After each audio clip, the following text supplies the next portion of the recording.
things are starting to bloom around here, early stuff. We knew the bloodroot was up, but we hadn't noticed the blooms, and now it's got full blooms. See all those white? That is all bloodroot.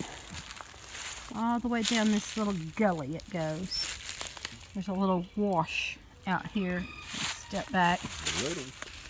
There's a wash out here. One. Kind of a gully that goes down our hill here. Goes down our bluff here.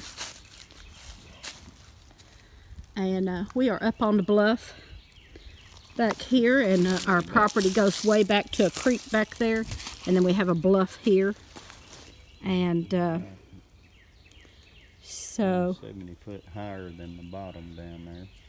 So let me get a close-up of the bloodroot for y'all. If I can get over there and go around. So here's the bloodroot blooming. It goes up and down this little bluff here, all the way down through kind of a gully. Ooh, it's not, I guess you call it a gully. That's what I call it. And I'm going to get a close-up. If I can. Here I can get close up. There we go. That's what bloodroot looks like. When it's blooming. When it's blooming. Yeah. And then the root is a little root. It's knobby, looks like a bloody finger. And they use that in medicinal, they use that in medicines.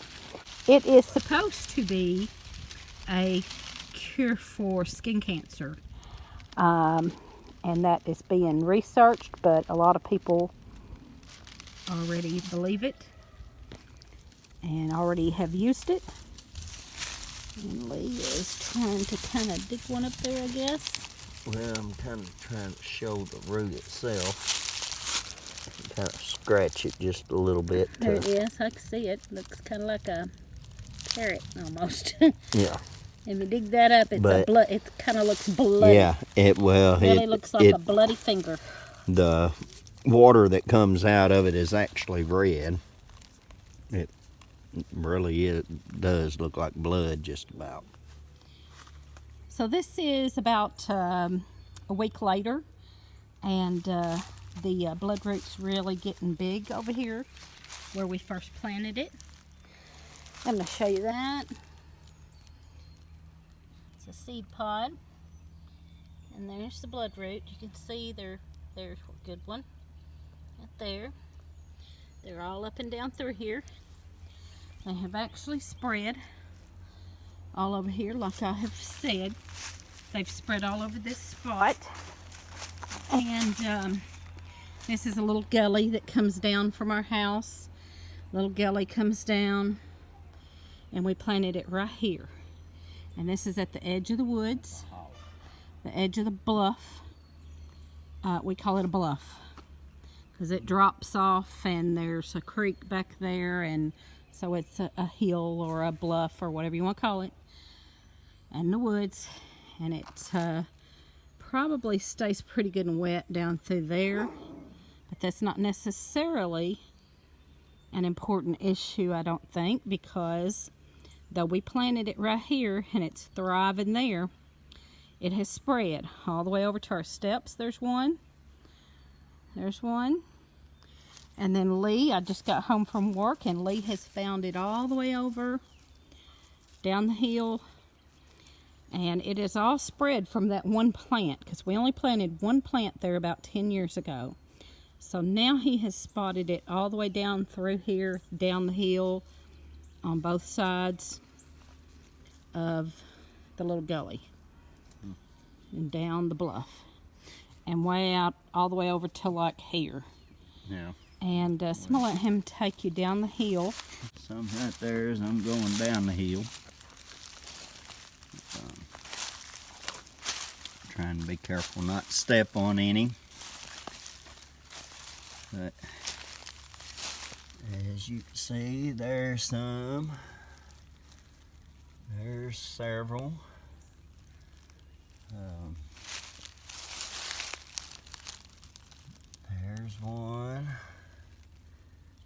There's a good patch of them. Right there at the bottom of that one little hill, there's Teresa's little short butt. There's some more right down there. It goes way on down here. Everything's greening up, so it's kind of hard to spot it, but there's some more. And there's another one, and here's another little patch. And you got a cat right there. I think he's trying to fertilize. So as you can see, we have a lot of the bloodroot coming down this hill into our, all the way down that hill. And we only planted the one plant 10 years ago. We didn't know till this year it spread that far. We had noticed several times that it was spreading. I showed it before in a video about a year ago when I was foraging out here in this woods. And so then I saw Melisa at Homestead Mama. She Full House Homestead Mama, Melisa. She had talked about it in one of her videos about that. She'd talked about bloodroot, and I said, oh, we have it growing. So she asked me to send her a piece, and I did. And I think this year it didn't come back up, so we're going to take her another piece, and we're going to go to we're going to the shindig tomorrow. So I'm going to have Melisa talk about that a little bit, if she will, and just explain that a little bit of what she uses it for. My dad has always hunted it and sold it for medicinal purposes. They sell it to he sold it to a lady who sold it to a company who makes medicine out of it. And this way you cut out all the middleman, right? Yeah, Melisa does. All right. So we're going to talk to Melisa, Homestead Mama, and have her explain what she has done with it, if she will. And we figure that if we have it and it has spread this much, we could always possibly use it or sell it someday to pay property taxes. When we're short on money for property taxes one year, we could sell it if we can find a buyer. You can't just sell it like my dad used to, because now you have to have a permit, and it's regulated. It's heavily regulated now. It wasn't when my dad used to do this, so I'm not real sure how to go about that. But we'll be keeping you informed on that, and let you know what we find out, and hopefully we can show you, and maybe you can find it. So we have found there's so much stuff in the woods that is medicinal, edible. I love foraging. We love foraging. So also close by us, we know another property close by us that it's on a hill like this too. So keep that in mind, that where we have planted it here is exactly where it came from. The same situation was at the edge of the woods or in the woods on a hill or a bluff. And it's in the shade. It doesn't get hardly any sunlight, I don't guess, in here. Gets very little sunlight in here. So keep that in mind if you're trying to grow it or look for it.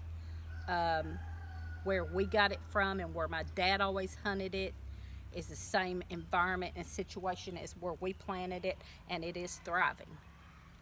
So that's all. Accidentally cut just a little tip off of the root. We are giving Melisa, Homestead Mama, her bloodroot. And then I happened to look over the hill, and there was a big patch of it, so I got one of these. Okay, thank you. And it's a big We root, have way more but than it's we got- thought we did. He just it's got found more actually yesterday. all three of these is coming off of it. Thank you so much. And that's a seed pod right there Okay. that's going to come cool. out. So, Cool. Well, and I they will- didn't wilt down last night. So, Okay. and most of them was basically right on top of the ground. What you I just sprinkled some dirt in there. Once you start separating them, you'll see how Okay, close I'll they separate was. them. I'm gonna put them in pots so that I can make sure I keep up with the shade and the water. Right. I figured out they need a little bit more shade and water than what I was giving the other ones. But thank you so much. These are really good. Bloodroot is basically the Native American medicine for topical skin cancers, tumors, growths, a mole that may need to come off. And here's the funny thing about it is that when you make a salve with it, it knows good tissue from bad tissue. So it will eat away the bad tissue and leave the good tissue. And I've used the Bloodroot salve several places on myself, my face. I have a mark right here where I used it, but it will eat down to the bad tissue and then stop, and then the place will just come off. If you have some moles that you want to get rid of, or you have some places that, for instance, that you might have burned off with a doctor, Bloodroot's always an option, because you just don't know. A lot of the times you have the gotta come back to get burned again. Well, this normally, now I'm not saying every time 100% will eat all the way down to the bad tissue till it gets it all. So that's what I'm going to be doing with mine, is starting to make more salve with it. But it will, and you can mix it with, I believe it's MSM or DMSO, and it will go further even down into the tissue. So if you have something that's a little bit deeper with a root that you know you need to get rid of, you can mix it with that. I started knowing that back whenever I had that wart in my heel that time. Planter's exactly. wart. Exactly. Yeah, because they was going to try to burn it out, but it was already so big and so deep that if they would have took it out, it would have left so much scar tissue. It'd been like it was there for the rest of my life. So I had to soak it in. The only thing they could do was just like scrape everything off and open Did it come the out? wart up, and then I had to soak it in a water Formaldehyde. solution of formaldehyde and water And to it kill killed it. Oh, okay, it killed it. Yeah, Okay. it killed it, and it finally healed up. But it works. But I yeah, can that attest would to work it. It was right There you on one of the pressure points, and I couldn't put no pressure on my heel. I had to Oh, walk on my gosh. toes. If I did put pressure on it, it'd make my knee buckle. I done it out in the shed one day, and it made my knee buckle, can't and I come imagine that. down and hit the corner of my tool chest, split my nose open, bent my glasses. Well, that's one of the best things you can use on skin that's not, if you want to say, has any issues with it, is Bloodroot. And I'll once I get this raised up, I'll do some videos on That'd be awesome. drying it. You just you dry it, you powder it, and then you put it in your salves. That'd be awesome. Yeah. And it's hard to Yeah. find now. It's a Native American old time remedy, and the FDA, there's a couple of websites there, they have been shut down for selling the salve, so you might want to learn how to make it yourself. Yeah. Yeah. Definitely. That'd be awesome.